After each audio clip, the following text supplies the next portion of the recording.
if you're waiting for me to put some kind of fucking ketchup shit on top of this meatloaf, it's not fucking happening.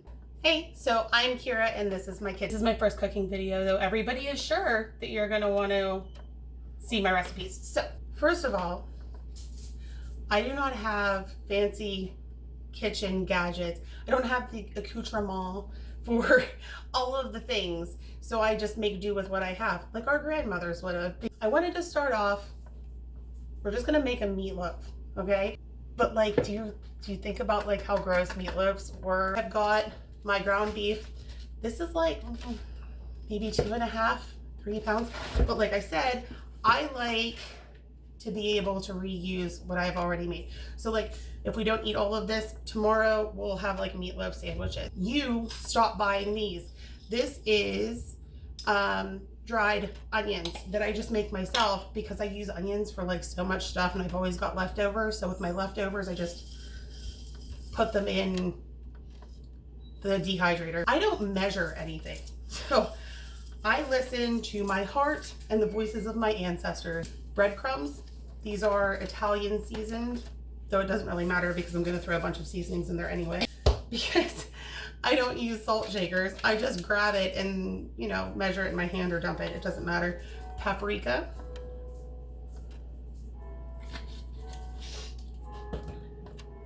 Italian seasoning.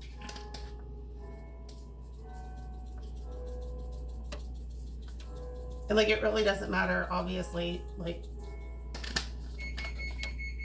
that was my oven beeping. This is just a little bit of cumin. Got it now. No, I don't either. What the frick? Uncooperative cumin. So we're just gonna do this. Works for me. This is garlic powder, which again, we measure with our heart. Here's your sister sauce. Worcestershire woozy sauce. We're gonna call it woozy sauce. There's like this great debate that happens every time I have to purchase this, which is all the time. And we have like 4 or 5 different names for it. So whatever works that day is what we call it. Pepper. I hate, like, I should just get I should get one of those pepper mills that like you just push a button and it. Use 3 large eggs. By the way, I promise that I washed my hands before I started doing all of this. And I'll wash them again after I handle these eggs. So hold on a second. Gonna put on gloves. Oh, seriously. Okay, we're just mushing it all together at this point.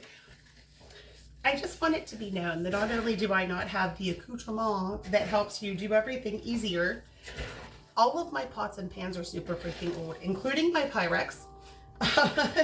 In fact, some of it was owned by my grandmother. So if you're like getting on my shit because you're like, oh my God, her stuff is dirty. Her pots and pans are dirty.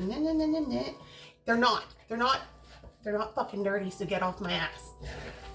What they are is well loved by, you know, at least 2 generations of women in my family. So you're not just getting my love that goes into my food, but, you know, my grandmother's as well. So when I make my food, it's filled with extra love, generational love. This weird motion, it's like I'm like a human meat blender. By the way, set your oven to 375. That's how I bake my shit. There is a really good chance I'm gonna have to get another Pyrex pan out because this one will fit in one.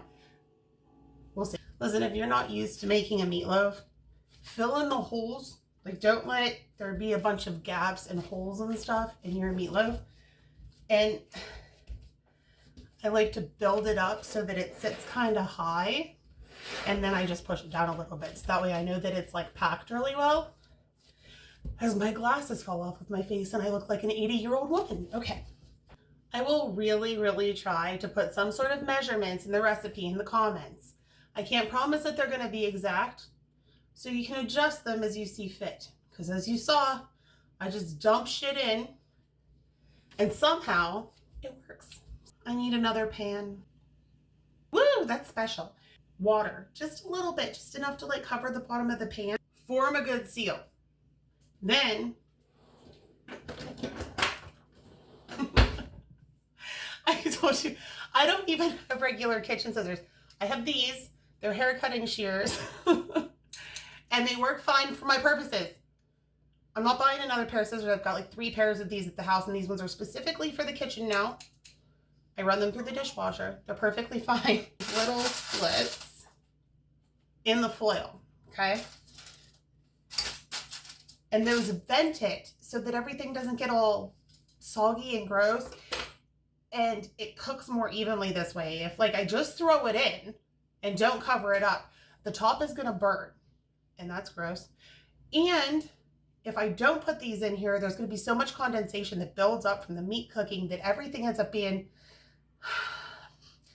kind of like a sloppy mess. I don't know. It's also, and I can't stress this enough, if you're waiting for me to put some kind of fucking ketchup shit on top of this meatloaf, it's not fucking happening. It's gross. I swear to God, that ketchup shit, the ketchup, you know, the ketchup glaze that everybody wanted to put on meatloaf, I swear that's why nobody likes meatloaf. It's like congealed. It's like rubber glue. I don't know. It's gross. I don't like, why do we put ketchup on top of a freaking meatloaf? It adds more calories and more sugar because you know that your ass is going to cut into your meatloaf and dip it in ketchup anyway, so it doesn't matter. Leave the ketchup shit off. It's better that way. Then when you're done, you can dip it in ketchup if you want to, or there isn't nasty ketchup shit on it, and you can use like a brown gravy if you want to, you know, do like a dinery thing. Don't put the ketchup on there. We're gonna put these in the oven on 375 for about 30 minutes, and then I start checking them to see if it starts to look like it's cooked halfway or so, and then I take the foil off, cook it some more. So we'll come back. Rebel girl, rebel girl.